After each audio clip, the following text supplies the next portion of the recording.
You know, but cheating on what I just said.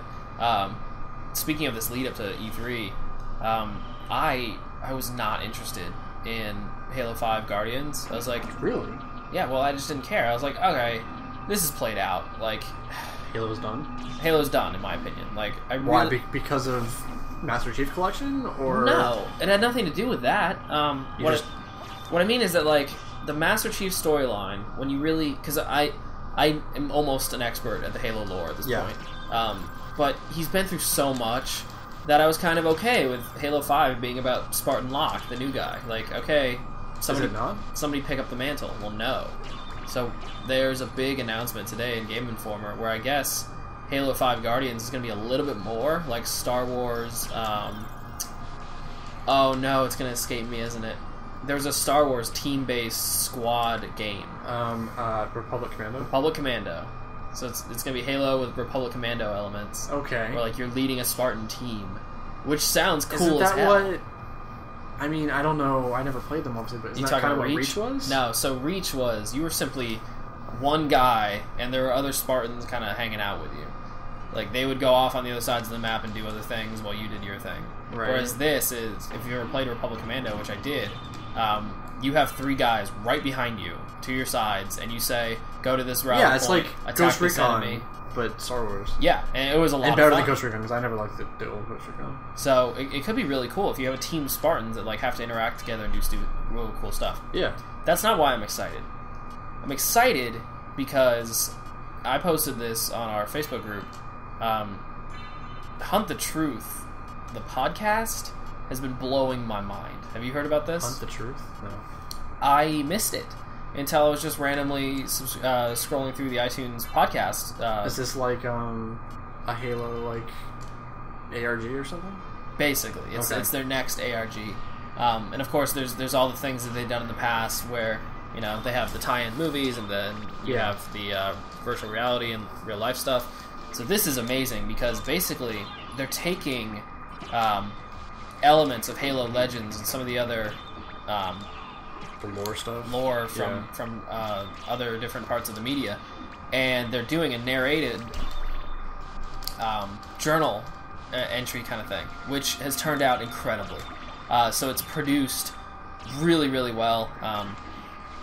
You truly feel like you're inside of the story, and the story is that there's a journalist named Benjamin Gerard. No, you fucking God damn. This is a journalist named Benjamin Gerard who was going through a news story with Oni's blessing, which is basically the government.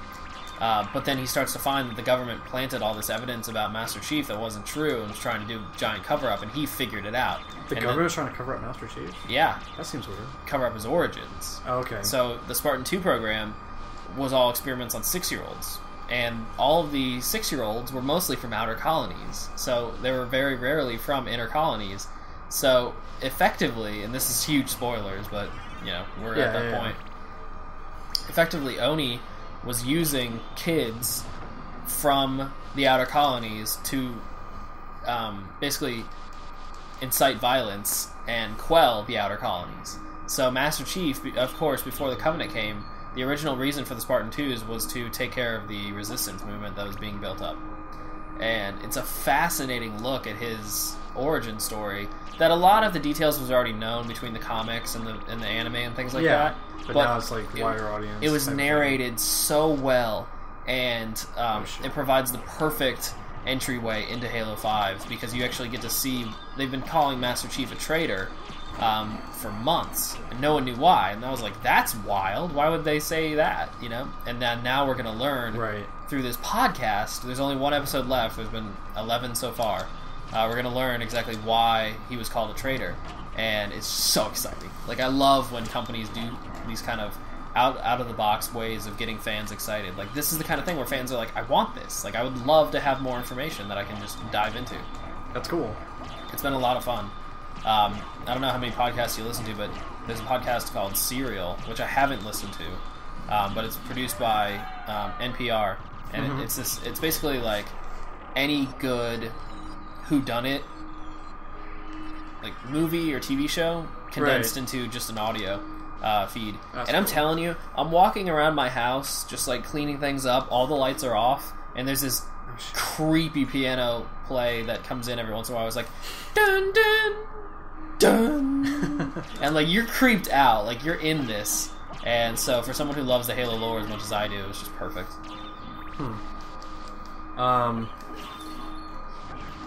So yeah, so that's leading into Halo 5. Why now you are interested in Halo 5 because Right, I wasn't originally, because I was literally like, alright guys, like, it's really cool that in Halo 4 we got to see what happened to the Master Chief. Like, he didn't just die out there in space. But, and I'm only one level into Halo 4, admittedly, so it's hard for me to say right now, but I have kind of spoiled it for myself by reading it all. Like, we saw the end of Cortana and Chief's relationship. Right. Chief is now without his primary best friend partner. So just let him move on, in my opinion. Like, it'd be like if the next Mass Effect 4 was with Commander Shepard again. It's like there's only so much trauma and excitement these characters can reliably take. And that's kind of my thing, is like, when I think about the Metal Gear Solid series, which I haven't played, and I'm talking out my ass here, but like, we're talking about one character going through his entire life, being hunted and killed and stressed and all these different things, and it's like... Well, let me throw one thing at you for that. Alright. It's two characters. Okay, so I have heard that, yeah. So there's that. Which is Metal really Gear, Metal Gear outsider. 2, Metal Gear Solid, Metal Gear Solid 2, and Metal Gear Solid 4 are Solid Snake. MGS 3, Peace Walker, and the new one, 5, and Ground Zeroes, Phantom Pain, all of that. That's Big Boss. Which, by the way, from an outsider's perspective, I that's don't know what totally, the fuck that means. Yeah. And I know there's Liquid Snake and all these things. It's like, oh god, too much. Right. Big Boss is in the past. He was the super soldier. Solid Snake, Liquid Snake, Solidus Snake, all these other snakes, they're clones of him. And when you start Metal Gear, like the original Metal Gear on NES, you play as Solid Snake, who's a clone of this guy, and you don't know that. Okay. The clone stuff all starts on Metal Gear Solid for PlayStation 1. Interesting. So, we finally get to play as the original guy in MGS3 and MGS5 and stuff. Alright. So, doesn't really change your argument. Like, Solid Snake has been through a lot of shit. And MGS4 was his last game. Like, he finally got put to rest. His story ended. Okay. But with MGS3 before that, and now with Peace Walker and MGS5, they're going back and finishing basically, effectively his father's story. Yeah. Okay. Well, I mean, that's cool. And the thing is, it's like, I hold up Halo or Half-Life as obviously one of the best games ever made. In similar vein to Mass Effect, like in Half-Life, everything that occurs in the current canon occurs in about a week's time. Which one? Half-Life 1, Half-Life 2, and the episodes. Really? It all occurs in basically a week, because he's put in stasis for 10 years in between. So it's a few days. It's like it's 1 day. It's like 2 days and 1 night, if I understand it correctly, for Half-Life. And then he's put in stasis for 10 years. And then he wakes up and doesn't realize. So then he's got 1 or 2 more days in Half-Life 2, and then 2 days in the episodes. So yeah, it's about a week's time. You know, and so that's an insane week for one human. But it's not like, you know, it's not like we're saying, okay, wow, that's really neat, little sonar thing. It's not like we're saying Gordon Freeman fought with the Resistance for 20 years and now we're picking back up where he left off. It's like, at that point, like, I just lose touch with the character, because it's like, I like my superhumans to be in abilities, intelligence, luck, but not necessarily in just like longevity. Right. Like in Mass Effect 1 was really long. There's a lot of things that happen in it. 2 was shorter. 3 was shorter, if I understand it correctly, in time frames. And that's fine, because I still haven't played or beaten Mass Effect 3, but like, Shepard's story's over, and that's good. Like, bring somebody else in. Like, play it. I love it when agreed. Like, the Mass Effect trilogy, I don't think they should do a 4. Like, well, they're not, right? Yeah. So apparently, as far as we know, the next Mass Effect is going to be just in universe, which is what I want. That's what it should be. That universe is rife for way more stories. Yeah. But Shepard's is done. They've created an entire ecosystem that they can now do things in, which is amazing. It's like when they did Half-Life Blue Shift or Half-Life Opposing Force. Like, it was the same timeline, different perspective, which is amazing. And Portal fits into that too. Portal is contemporaneous with Half-Life, so you're just like, holy shit! Yeah, like all these things are coming around. That's really I love cool. that Aperture is like a thing. Yeah, yeah. I love that they weaved that in. You know, and it's like, so I would love to know what Garrus did between Mass Effect 1 and 2. He has some amazing side stories that could be cool for fans. I bet Garrus pre-Mass Effect could be interesting. That's true too. Or like, is it Rex or Grunt? Whichever Rex one. is like, the older one, yeah. Just the Krogan storyline. Yeah. Of yeah. Like God, man. Just imagine awesome. that we do like 2,000 years of Krogan war. Like, Yeah. that would be sick. And that's the kind of things where I'm sure these ideas get popped out, but it's hard to take a bet on that sometimes. Exactly. It's a big investment. Which I will say as well, I was reading an article about how big of a bet the new Mad Max was. Oh god. Have you heard of that? The movie or the game? Just or fucking both. Just the fact that Mad Max wasn't Mel Gibson yeah. reprising a role. It wasn't just kind of like playing off of the third one. Like, it was literally like, okay, we're gonna do this director that doesn't necessarily have a big name, and we're going to do a part of the series that just sounds insane. And I love that. I haven't seen it yet, but man, I'm excited. Like, Jurassic World, super cool. Love that it's coming back. Yeah. But we know what we're getting. Oh yeah. I'm not like, it's not gonna surprise me. Yeah, no. It's gonna be a fun movie. Whereas, like, that's all I expect. Everything that I hear from Mad Max is like, holy shit, we can't believe this exists. Which, oh yeah, it's something surprising. I agree with that. Like, I don't want to shit on Mad Max or anything because I know a lot of people like it. I liked it too. Look, I rewatched the first one recently, and I've got 2 and 3 on my iPad. The first one sucked. Like, it sucked hard. It was basically a campy B movie that I can't believe actually exists. I think they're all like basically campy B movies, but they're even from a B movie. I just mean that, like, oh god, I'm trying to think of a.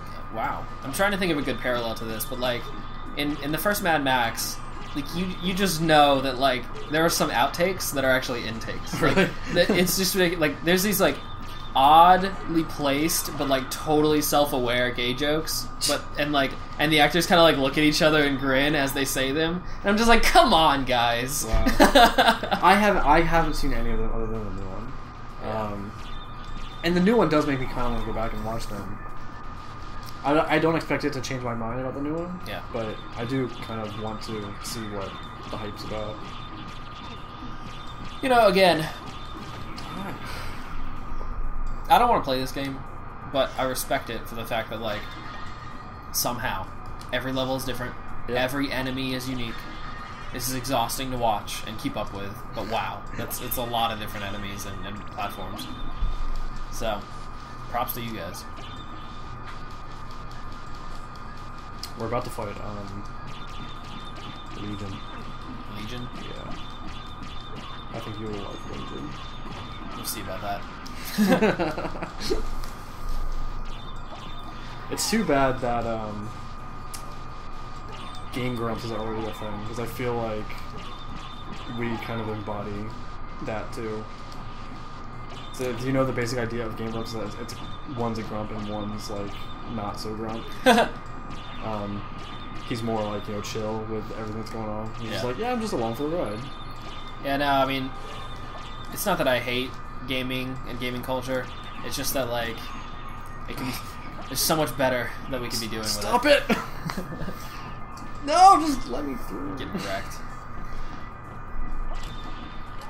I think in my bio on the site I put largely disaffected. So that's kind of where I'm at with this. Yeah. So I was talking to David just yesterday. David Barr. Okay. He was telling me about House of Wolves, which I still have yet to play, which makes me a terrible person. On Destiny. Yeah, you're done. You just don't play. I know. You should give sad. up.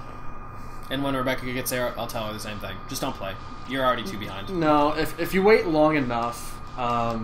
I just got the armor that gets better as you get exploration in the castle. Oh, good.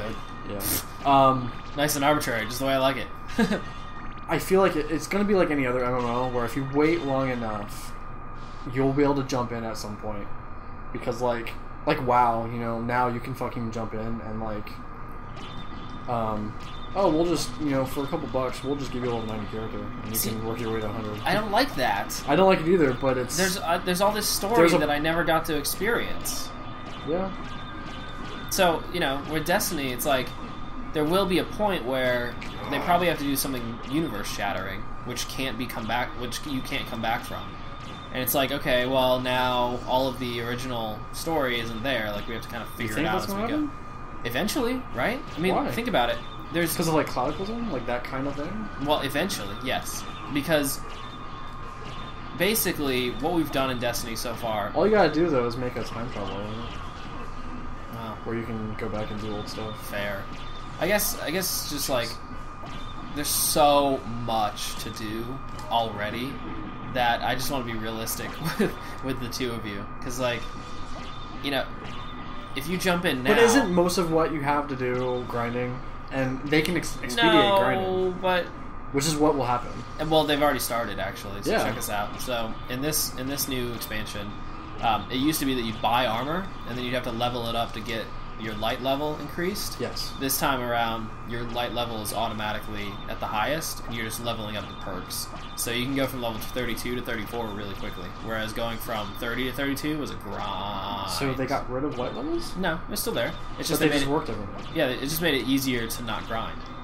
Well, that's good. Well, yeah, but, But now everyone else missed out on the grind tricks? Well, no, that's not what I'm saying. It's like, there's nothing that you're going to miss out on by not grinding. But, like, if I started Destiny today, I'd be like, whoa, shit, do I want to play these new House of Wolves levels, or do I want to play, the Dark Below storyline, or do I want to go figure out about the Geth? Or not the Geth, what am I saying? Although I did say... That would be a twist. I did say that... Destiny was, like... The next Mass Effect... Surprise! Somehow connected to the Mass Effect story. I did say that the the Vex were the game's Geth, because you're starting to see that, like, a lot of these sci-fi games use the exact same language. Yeah. And it's troubling, but I understand it. Like, there are Prometheans in Destiny, and there are other things like that like Mass Effect originally did. So it's like, whatever. Well, it's like, there's a reason Mass Effect named them that kind of stuff, and it's like... There's a point when your names are coming from real things that other people, are going to end up using, or have already used at some point. So how much more we got left? How much? 93%? 96%? Where are we at? We're just about... All we have to do right now, before we can go and fight the boss, is we have to go get the silver and gold rings so that we can get the holy bosses. Remember I told you about the thing of possessing Richter? All that stuff. If you played through this for the first time, would you have any idea? If you were doing the exploration aspect, yeah, you could figure it out. Like, what does the game do to allow me to know that these are all things that I should be doing? No one's telling me to do this. No. You're just kind of exploring. If you look at this map, see the top left gray area up there? Mm-hmm. That's where the gold ring is, I believe. So you have to get the spike breaker on, which we just got down here with the bat sonar thing, to get that. You need to have the spike breaker and the mist to get to that room up there. And then over here on the middle right, which is where we're going to head right now, you can see a gap that leads to another area that we haven't been to. There's no gray boxes there, but there's a little hole in the white wall. That's where you get the silver ring by fighting the succubus, which is what I told you, like, that's where you get the storyline from, like, his mom and stuff, and, like, it gives you the backstory on why he fights his father. That's where we're going to go now. And then once you have both of those, if you look at them in the equipment screen, like their descriptions, it just tells you that you need to go to the clock tower and wear them. Oh, neat. Okay, so I've never been able to actually get past the first, like, 30 minutes of a Metroid game. Is it the same thing? This is just literally, like, go to every room? More or less, yeah. Like, Metroid and Castlevania at this point are very similar. It's like it's actually a weird thing to say, like Metroidvania. Like, that's kind of the genre name for this kind of game. Although, of course, Metroid's been doing it since the original Metroid, like 87. This was like 90 something. So how come what are some other Metroidvania games that are worth playing? Oh man, I don't even know. Like, I would love to find some more. I would assume Shovel Knight is like Metroidvania, true. but I'm not sure. I think Shovel Knight's still more of like a stage like level based game. I think you pick the level you're gonna go to. Like, I think it has an overworld map like Mario 3, and you kind of just pick the level you're gonna go to. Fucking, I hate these guys. Fill the room with fire, and you can't fucking go anywhere. See, I grew up on Mega Man, where it's like 8 bosses, and then a mini boss, and then the boss. And I would say Mega Man, and in this case Shovel Knight, games like that are sort of a version of this, where it's like, they are stage-based, you pick the level, you go to it, but then there is this idea of exploration in that level, where you can go through, just fight the boss and move on, but usually there's stuff for you to find, you know? Or you need the right weapon, or the right whatever, to find, like, that energy tank, or to get that part. Yeah. Or find some extra, armor. The first 2 times I played through Mega Man X, I didn't even know that there was energy tanks existed. I didn't know that, like, the armor. Because these games are tricky. Like, you have to, like, headbutt, dash a ceiling tile to get rid of it, and then you move forward. And, like, back in the day... That Flame Mammoth one is fucking... That's the one I always forget about, too. Every time. Back in the days of, like, magazines, where it's like, you're just reading these magazines, they tell you that these tricks exist, it's like, oh, cool! From the Timidours, yeah. But don't just go looking for them. I kind of... It depends on the game I'm playing. Like, I'm typically super exploratory. Like, I look for everything that's in a game when I can. But some games I don't care as much. Yeah, see, I have the exact opposite feeling. Like, I'm like, alright, we're gonna get through this level. Come on, here we go. hit the switch, jerk. Maybe I have to leave and come back. Go! For example... Are you serious? It's right there.